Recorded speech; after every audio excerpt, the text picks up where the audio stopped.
Hi guys. In this lesson, we're going to just carry on with what we did in the previous one.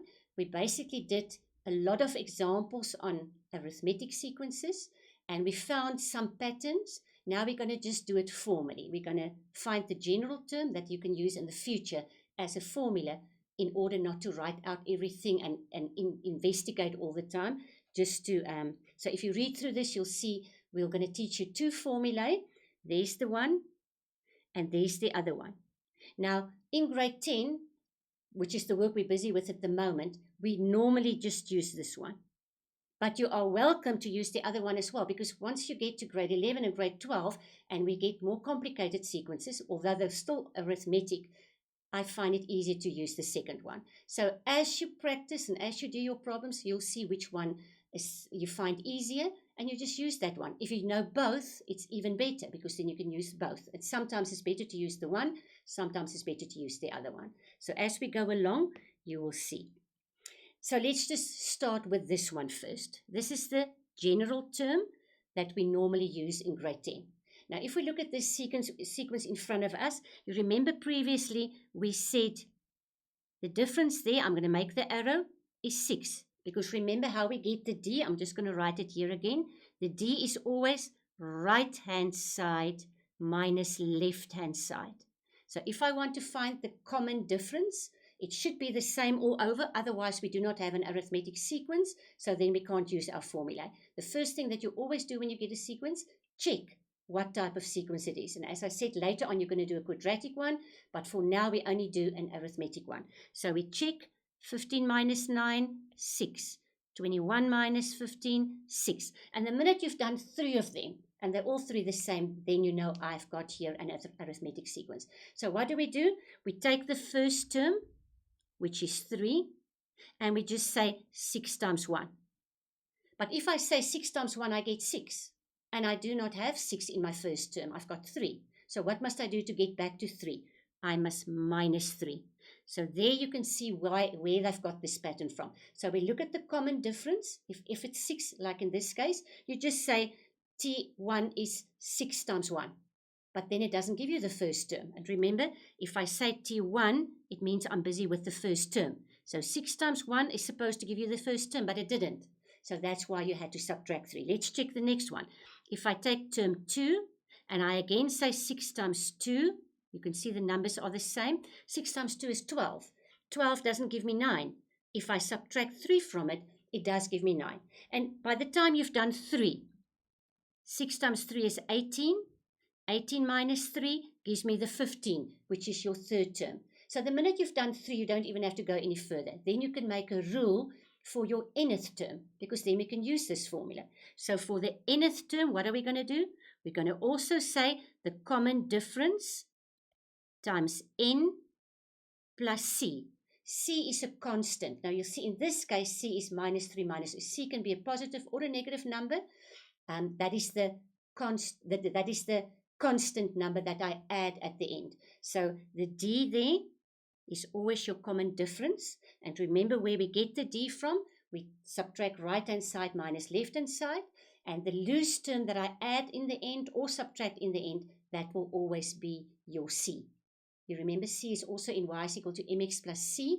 In that case, it stood for the y-intercept. We're not busy with graphs here. So the c is just a constant number. In this case, it was minus 3. Good.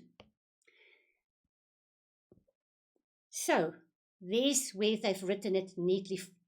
If you look at this one here we've written it neatly. And I just did it in my head. I just said 6 times 1 is 6, but I'm short of something. And I said, I need to get back to 3, and I subtracted 3. If you want to, and you know what this formula is, and you fill in term 1, remember we're busy with term 1 here.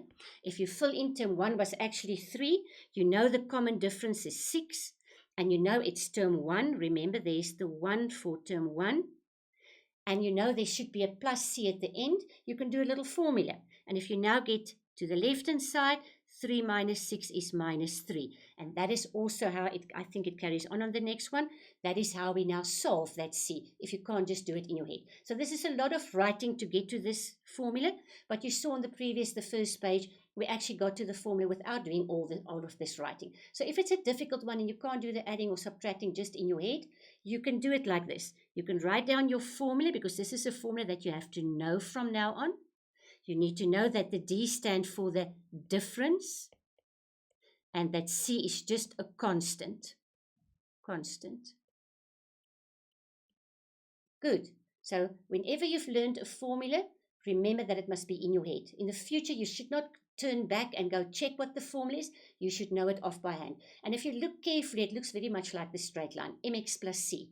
But it's not now a m, because we're not working with gradient here. We're working with the common difference. That's why it's now a d. And it's not x's, we're working with terms, the number of terms, n. And the c is just constant, starts with the c. So it's very, very easy to remember it. Good.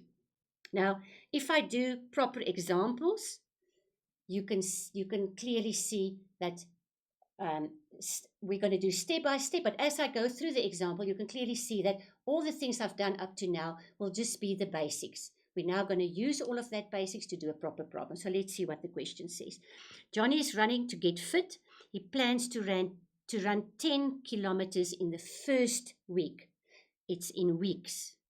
And thereafter to increase the distance by 4 kilometers every week.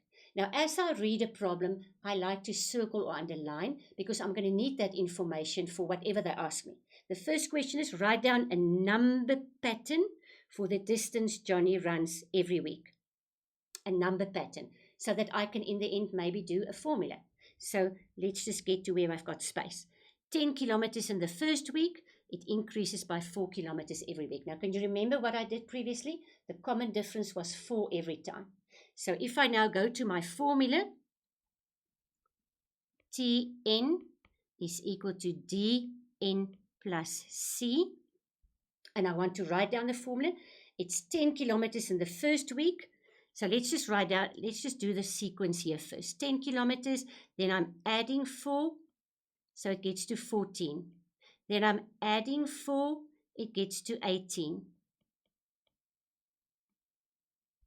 You agree? So every time that I add 4, I get to my next thing. So if I now do term 1, it will be the common difference, which is 4n.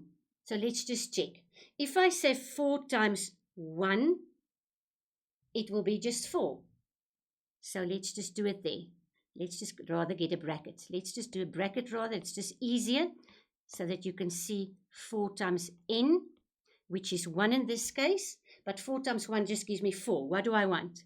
I actually want 10 for my first term. So I need to add 6. Let's just check and make sure. If I go to my second term, it's going to be 4 times 2, which is the n, the number of terms. Let's see if I add 6. 4 times 2 is 8. 8 plus 6 is 14. It seems that I'm under the right track. Now, once I see my pattern is the same for 2 or 3 terms, I can then just go to Tn. 4n plus 6. And there is your formula. So I can now use that formula to find out any other question, whatever they ask me. So let's see what else are they asking.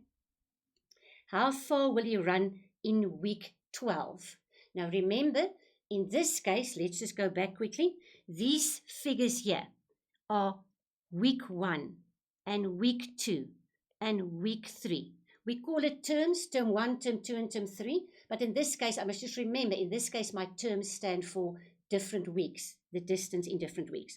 So how far will you run in week 12? So is it now, is that 12 now the amount of kilometers that he runs? Is that the week's kilometers? No, it's in week 12. It's the number of weeks. So that is the little n. So if I do the sum, the little n is going to be 12. And if you have n on the left-hand side 12, you must make n on the right-hand side 12. 4 times 12 is 48 plus 6 is 54 kilometers. I think it was kilometers. Good. So once you've got your formula, you must just make very sure that you remember what I said. You must know the difference between the t and the 12. How far will he run in week 12? So we did T12 and we know the N stood for the week. The next question, what is the total distance Johnny will have run in the first 6 weeks? Total distance means I must know all 6 weeks' distances and I must add them. So this is a little bit different. I can't just use my T formula. Now I can use my T formula to find the 6 weeks, or I can just start off as we did previously. He started off with 10, then it was plus 4, 14, then it was plus 4, 18, plus 4, 22, plus 4, 26, plus 4, 30. Where are we now? 1, 2, 3, 4, 5, 6. So this is week 6. What is the total distance that Johnny will have run in the first 6 weeks? You just put a plus between each and every one there. You grab your calculator and you add it, and we'll check the answer just now when we get to the formal answers. So this is a little bit different, this question. You need to write out the sequence up to the 6th term. Luckily, the 6th term is not too much. It's not the 60th term. So you could have written it out, and because they said total distance, be very careful that you don't just think it's the 6 week distance. It is actually the total distance of them all, and that's why you have to add all of that and then just give the answer there, which you can go and check just now on the formal memo. So let's just take this off so you can do it all on your own. Now there's the solutions. If you add all of that, you get 120 kilometers, as we did just now. Good. This is how easy it is. Nothing difficult. We use the basic formula, the standard one, dn plus c. But remember in the beginning I said we're also going to teach you the other one, which we are more likely to use in grade 11 and 12, but you are welcome to use it. So let's just look at the other formula. There it is. Where does this formula come from? Very easy. Let's check.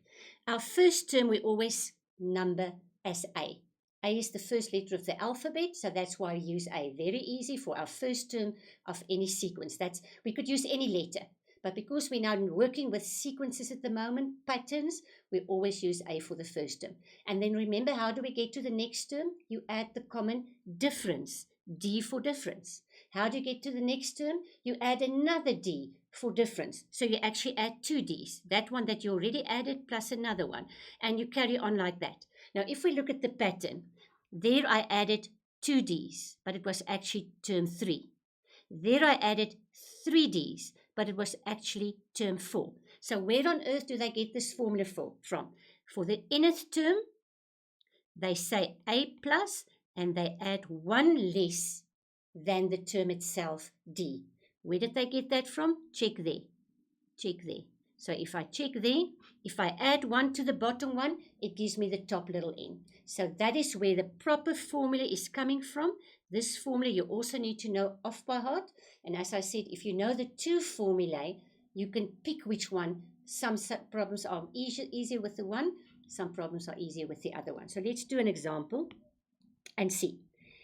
This is the sequence we did previously. The same sequence, 3, 9, 15. If you check there, the common difference is 6. The common difference, 6. The common difference each time is 6. I need to always check that. Otherwise, I can't just start off and write down a formula and start with my problem. I need to make sure it is an arithmetic sequence. So we check that. The D is 6. That is fine. If I now use this formula, what was my first term? My first term was 3, so I could replace the A with the 3. What was my common difference? It was 6, so I could replace the D with the 6. And actually, we can stop there. 3 plus n minus 1, 6. You could use that formula just as it is and use it for your problems. Or you can multiply out the bracket, and guess what? The same formula that you saw now 2 pages ago is what we got here. So we used a different way of writing it, but in the end, if we multiply out the brackets, we get the Tn is equal to Dn plus C. So there are your 2 formulae that you can use, and you can see they're actually just the same. It depends on what they ask and which one is in your mind first in order to do that. So let's look at a proper example, and then we can see what formula we're going to use. Sue is a sales lady. Her monthly salary is 1,400 Rand. She proved to be an excellent sales lady, and every month she received a raise of 40 Rand. That's a very good place to work for. If you can every month receive a raise of 40 Rand, but this is what happened to this lady. The first question is, how much did she earn in the first 4 months? So remember, she joined, she started on 1,400 Rand. And then every month, she gets 40 Rand more. So if I get just a space to write it down, she starts with 1,400. The next month, she gets 1,440 because I'm adding 40. Remember what we say? We always say right-hand side minus left-hand side gives us the common difference. So 1,440 minus 1,400 gives me 40. For the next month, I add another 40, 1,480. So I'm adding another 40. And that is how I get my months. How much did she earn in the first 4 months? So I can just do another one. Then I'm on 4 plus 40. So it's 1,520 if you add 40 Rand to that. How much did she earn in the first 4 months? Now, it depends on, let's just look at the next question. The next question says, okay, after a year. If you must not be confused. How much did she earn in the first 4 months? Is that now the total of what she earned in all 4 months? Or did they ask how much does she earn in the 4th month? Read very carefully. Because in these problems, if you read one word incorrectly, you can give the incorrect answer. How much did she earn in the first 4 months? So by the end of the 4th month, she would have earned 1,520. But how much did she earn in all 4 months? You just take those values and you add them. I'm not going to do it here. You can just add them. We'll check it now on the formal memo just to save time. But be careful that you read very carefully what they are asking. Good. Let's get to the next question.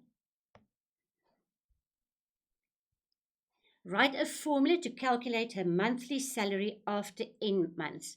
Now, I'm just going to go back because we've taken it off. Let's just quickly do it again. 1,400, and then we added 40, 1,440. And I'm not going to do the rest because we already saw that there's a common difference of 40. So if I now write down my formula, Tn is going to be Dn plus C. Now, we're mostly going to use this formula in grade 10, but as I say, you are welcome to use the other one. It's just as easy as to use this one. Now, what are we doing? We want the formula for the N months. We already know that there's your D. The common difference is 40 N. But now I do not know what that constant thing is. Now, remember what I said? You can do it formally. You can say, let's do term 1. Term 1 is D times 1 plus C, and I know term 1 is 1,400. So I know D, which is in this case 40, so we can let's just quickly do that to save a bit of time. We can let me just get my eraser. Why does it not want to erase now? So we can just replace the D with 40. There's the 1 still. And now it's very easy to find the C. We can take the 40 to the left-hand side, so it gives me 1,360. You can either do it like that, and then you are very sure that you are getting your answer, or you can just say, if I take term 1, which is 40 times 1, I only get 40.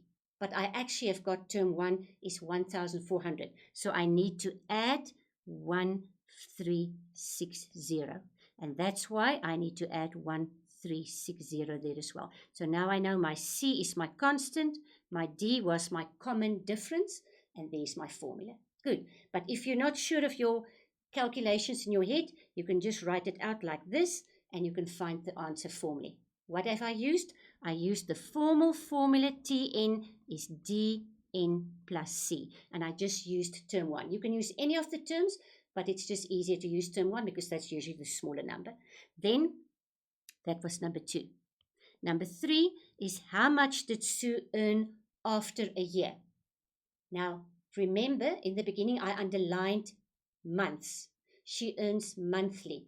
So in a year, how many months would there be? 12. So how much did Sue earn after a year? They're not asking how much did she earn in the whole year. So you're not going to add up all her earnings. You're going to just find out at the end of the year, what is his salary? So I've got my formula now. Tn is equal to 40n plus 1,360.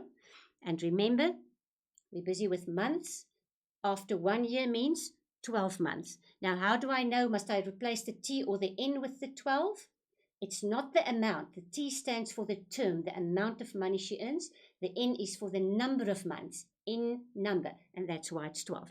So I do 40 times 12 plus 1360, and you can just go and find the answer there at the formal memo. So I'm going to take this off. You're going to redo it all on your own. Make sure that you understand the terminology. Good. Last question. What was the percentage increase in her salary at the end of the first year? Now, this actually has got nothing to do with sequences, but you know what? This is how exam questions look. We're busy with sequences, we're testing, you get a question that is just sequences, but we do incorporate all other maths that you've done. So that's why you have to have maths as a whole. You can't just do one section, because here is percentage increase. Now remember, she started with 1,400. And after 1 year, which we didn't work out, but it's on the formal memo, it's 1,840 Rand that she now earns. Percentage increase. Increase means how much did she get more? So if I do 1,840 minus 1,440, it gives me 440. So the difference of what she earned is 440. What is the percentage on this where she started? So you're going to say 440 out of the 1,400 that she started with. And remember how we do percentage? We always times by 100. Percentage is 100. So we times by 100. I always say, there's your 1 and there's your 2 zeros for 100. That's how you remember percentage is always times 100. And if you do this on your calculator, you will get the percentage increase. So you can just grab your calculator and get that answer. We're going to check the answers just now in the formal memo. So let's just see. There's everything we did up to now. If you redo it, you can go slowly and you can check your answers step by step. And there's the percentage increase. It was 31.43%. And you see the little squiggly thing there? That just means, let's just get the squiggly thing there. That just means it's not an exact answer. I rounded it off. Normally we round off to 1 decimal. If it's percentages, then it will just be 31.4%. Mostly in an exam, they will tell you what to do, or you do the thing that is actually more logical. Good. Now, we've done now a proper example with everything. We've done it. We showed you 2 different formulae. You can pick whichever one you like. The first one is maybe the shortest, dn plus c, and it will give you the answer of whatever they ask you. They can't ask you different type of questions. This is sequences. Very, very easy. Now, there's a few exercises that you can do. You can go through them on your own time. You can do it on a clean sheet of paper. There's enough for you to practice. And then the yellow answers are there for you to check that you've done it correctly. Good luck. After all of that, you will be 100% well away for the exams. See you next time.